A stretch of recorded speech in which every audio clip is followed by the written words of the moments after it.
Well, hey there, WellHouse Church. Pastor Cullen here. Excited to be back with you for another week of storytelling through the beautiful story of the book of Acts.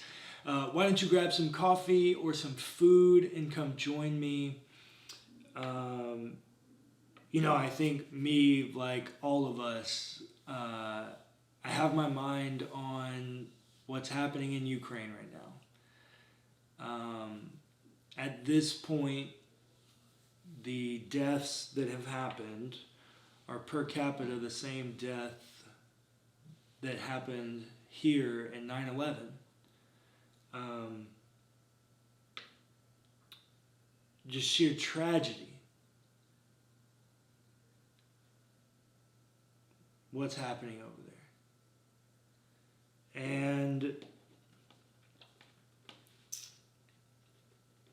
I can't help but be angry because all of it's happening because one man is seeking power. More power, more money, more wealth, more greed. I mean, he literally has people protesting in the capital city of Moscow to stop this. And he keeps going.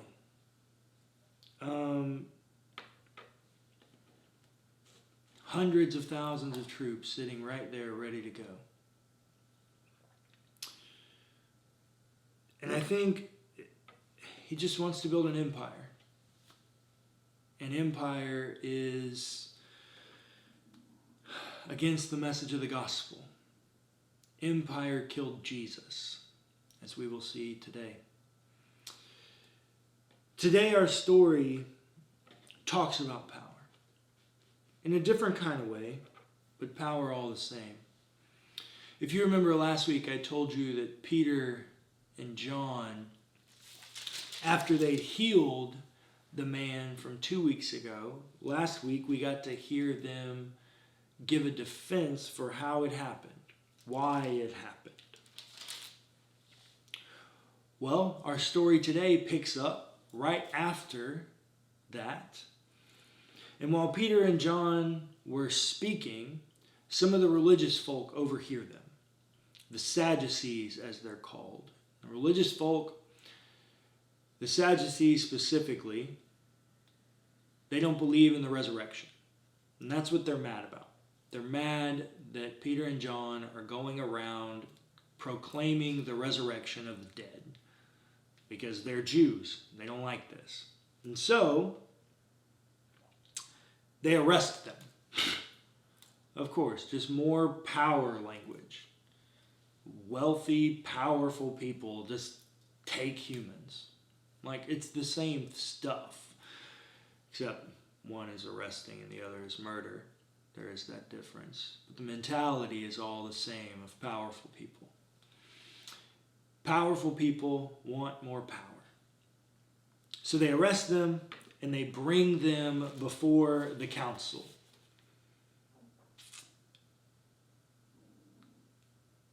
And this is what the text says, verse 7. When they had made the prisoners stand in their midst, they inquired, by what power or by what name did you do this? Powerful people want to know how to get more power. And they just watched two men proclaiming a belief they don't believe heal a man who'd been lame, paralyzed his entire life. So they want to know, hey, how do I get more power? How do I get that power? By what name did you do this? Their mind is very much so on how do I have more in order to do more. This is a terrible metaphor of power. It's the exact same things we're seeing in the Ukraine right now. Literally the exact same mentality. I don't like what you're doing, just going to arrest you.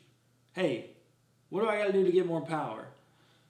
Putin's just already taken it to an extreme where he's killing people and invading a country that is not his own. And so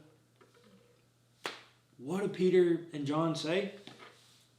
Well, the first thing they say is, I can't believe we're being arrested for doing a good deed. Like, if you're upset with us because we healed a man, come on. They do it in a polite way, though. But then, this is what they answer. Let it be known to all of you and to all the people of Israel that this man is standing before you in good health by the name of Jesus Christ of Nazareth, whom you crucified, whom God raised from the dead. This Jesus is the stone that was rejected by you, the builders. It has become the cornerstone. There is salvation in no one else, for there is no other name under heaven given among mortals by which we must be saved.